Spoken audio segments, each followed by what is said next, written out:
Welcome back to the Jefferson Exchange. Stories of the Hearth features true stories told live from folks in Southern Oregon.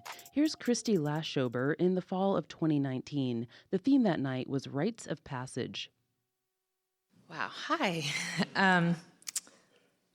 What would you go through to be completely free? About 6 years ago, I was sitting on an airplane and I had the window seat. And I look to my right out the window and I see the Las Vegas Strip. And it's beautiful. It's about 7 in the morning and the sun's coming up and the rays of the sun are bouncing off the sides of the hotels. And I start to see the Bellagio fountains fade off in the distance. And then I cried. And I couldn't wipe my tears because my hands were handcuffed. And I had shackles around my waist and shackles around my legs, and they were all together in a black box right at my waist. So I took my shoulder and I kind of got the big drops from falling. And then I thought, how did I get here? I'm a wardrobe stylist from Orange County, and now I'm shackled on Con Air. This is crazy. I take a deep breath and I look straight forward, and a marshal is staring right at me. He's sitting backwards in his seat looking at me and all the people behind us. And I ask him, can you tell me where we're going? He says, no. And I said, can you at least tell me how long we're going to be in the airplane? And he said, I can't tell you that. So I take a deep breath, and I think I fell asleep, because a little while later, I woke up feeling like the plane was getting ready to land. And I look out the window and it's white out. It's just pure white outside. And the marshals get up and they put on their heavy gear and they put on a face mask, and you could just see the whites of their eyes. And I was afraid because I just had on a short sleeve camouflage t-shirt, and I thought, oh, it's going to be freezing. And they give orders to all of us, and they say, we're going to start from the back of the plane, and each of you are going to get up, and we'll tell you who's going to get up. Don't talk to anybody. Don't look to your right. Don't look to your left. Just keep moving forward. So they open the door, and the whoosh of the cold and the snow come rushing through. And I'm looking at them, waiting for them to give me some gear, but they didn't. And then I start to hear the shackles from all the men that were leaving from the back of the plane, passing me. And I look at Bonnie, who's sitting next to me, and the officer says to her, Belle, get up. And I thought, I didn't know that was her last name. And I thought, Bonnie Belle, I used to love that lip gloss. Strawberry Bonnie Belle was my favorite. And how odd that I'm sitting next to Bonnie Belle, who is going to be doing 12 years for murder. So she gets up, and I follow Bonnie Belle out of the airplane. And we go down, and I'm freezing, and we're shackled, trying not to fall in the snow. And all the men are to the right, and all the women are to the left. And one by one, they start calling different names to go to the different vans. And a gentleman said, can I give her my coat? And I thought that was so nice, but the officer said no. So each person got to a van. And I'm standing there left alone. I'm thinking, am I being punished? What's going on? And finally, they call my name, Laschober. So I make my way over to one of the vans, and Bonnie Belle scooted over, and I got in next to her, and she rubbed her arm on my arm to keep me warm. That made me cry, and I was trying so hard to be strong. They close the door, and we start down the freeway somewhere, and I look out again, trying to find out where I am. I'm thinking, if I see the license plate, I can see what state I'm in. And I started seeing New Jersey. And they had the music blaring so loud, so we couldn't really talk in there, but I heard a girl say, I think we were in Newark Airport. And I knew I'd heard of that before. I'm from Southern California. I didn't know. I've never been to Newark Airport. And finally, someone said, I think I'm sentenced to Danbury. And so, sure enough, that's where we ended up in Danbury, and we went through several fences, several barbed wire fences that they would buzz us through, and we ended in the back of this big facility. And one by one, we got out, and they stripped us out. We had our khakis and the white bra and white big granny panties, and then I got a coat. I was so happy for that coat. so much joy in a weird place. I had this deep joy in Danbury for a split second. And so my senses were all crazy, all over the place. And then they called each person one by one, and I realized these people were going to the home that they were going to be in for their next 19 years, 21 years, 12 years. And when Bonnie was called last, I thought maybe she would turn around and look at me. We weren't friends, but I thought I had made a connection with her, and she didn't. And she kept walking, and finally I was the last one again sitting there, and the officer came up to me and said, Laschober, the pretrial prison in Rhode Island forgot to get you, so you're going to have to stay here tonight. And I said, okay. And he said, now, because you're not supposed to be here, you're going to have to be in the SHU, which I learned was solitary confinement. So I begged him, can you please let me just sit on this bench? I'll just stay here with you. And he said he couldn't do that. So I took a deep breath, trying to be strong. They shackled me back up, and we walked outside. And the snow had stopped. It was dark, and the whole compound was filled with a blanket of snow. It was really pretty. And I kept thinking, this is like a movie. I'm going through this like a movie, and what is happening? And to back up, I forgot to mention, when I had said that I wasn't sure how I got here, I knew how I got there. I was a child in the hospital a lot, and I got a lot of Demerol, and I loved it. And I loved, the gentleman talked before about avoiding emotions. Demerol helped me avoid emotions. It helped me avoid anything that wasn't just happy and nice and good.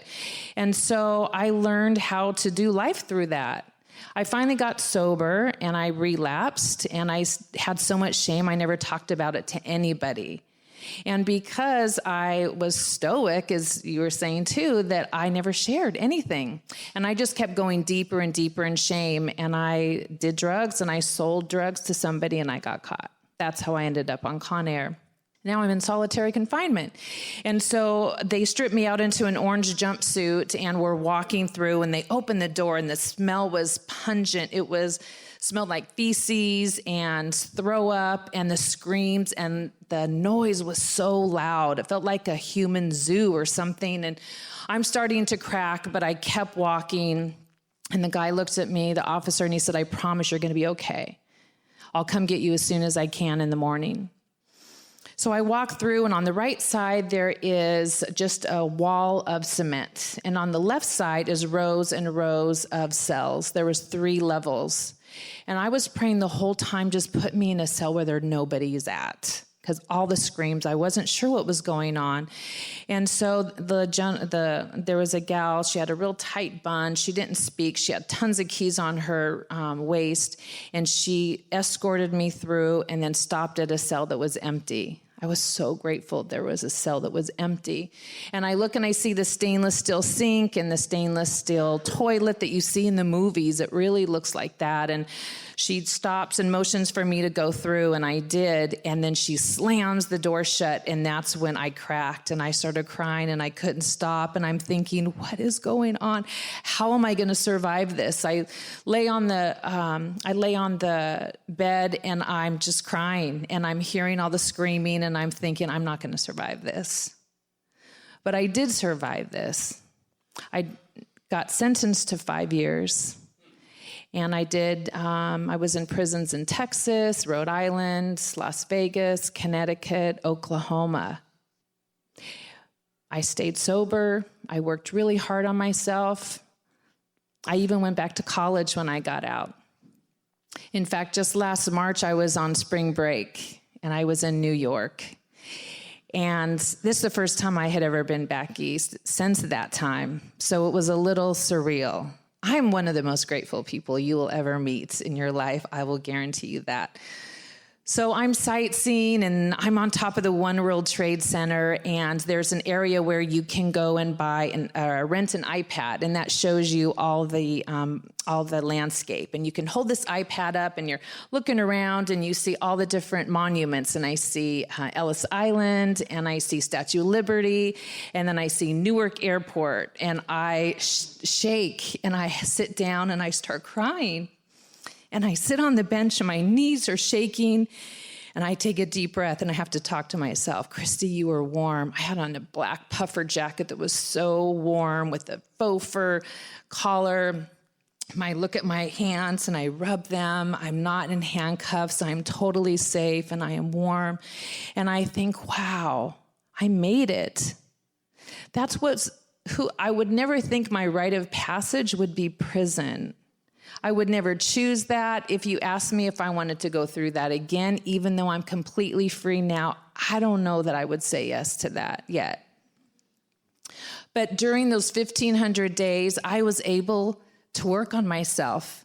I was able to look at my grief. I was able to look at my shame. I didn't have to people please. Nobody needed anything from me.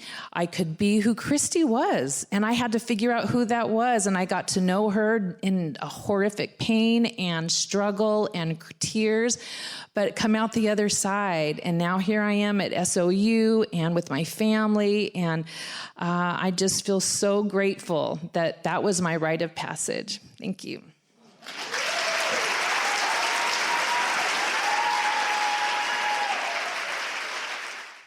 We recently spoke to Christy about her Hearth story and what she's up to now. Just reflecting a bit, since that story was in 2019, talk a little bit about how you felt when you were telling it and if there was any kind of immediate response. It was really the first time I ever spoke in front of that many people. And right before I went up, I was like, oh, shoot, why did I say yes? Look at all these people. I started getting so much doubt, and my family was actually in the audience too. And so finally I just went up and spoke, and the response was so beautiful. And I just felt kind of like in the zone, and I was just speaking from my heart, really. And so it was great at the end. The applause was great, and it kind of helped me know that it's okay to tell your story and to live in your truth and your vulnerability, because that's where truth and that's where we connect to others. There was a lady that came up to me afterward, and she's like, oh, you described that so well. I was in jail a few times too, but nobody knows. And I thought that was really cute. So yeah, it just helped me understand and know for sure that that's where my path was going to go. Could you talk a little bit about what you're doing now? What are you up to these days? Well, I moved to New Orleans about 2 years ago. So I went from Ashland, which is really a healing town, to New Orleans, which is like distractions on every corner, which is really beautiful and a celebratory place. I finished college at SOU since then, and I graduated with a Bachelor of Innovation and Leadership. I worked for an organization here in New Orleans that does reentry work, and I work in advocacy. I go to the state capitol here. I go to Washington, D.C., speak about my experience. In Oregon, since I spoke, I got a bill passed, which was to remove the criminal history box from all college applications in Oregon, so that they don't have to say if they've ever had a felony, at least to be admitted. And then after that, whatever they need to ask for, the college themselves. But that just helps others continue on to school that have had a conviction. And right now, I recently just wrote a book. It got published a year ago. It's called Perfectly Flawed, and it kind of chronicles bits of my story as I'm reflecting about why I ended up where I did and why did I make some of the choices that I did. And it's at the end of every chapter, I ask the reader questions about their own lives so that they can kind of delve into their truth, into their story, and really see all the beauty and, their perceived dark sides and light sides of themselves, and really love who they are. And so I'm really excited about that book, and I'm in the process of writing another one right now. You can find a link to Christy's book and more on our website at jeffexchange.org. That's it for today's JX segment. You can subscribe to our shows wherever you get your podcasts. I'm Angela Decker. Andrew Crackle is engineering our show today, and our theme music is composed by Maxwell and Terry Longshore. Thanks for joining us today, and have a great weekend.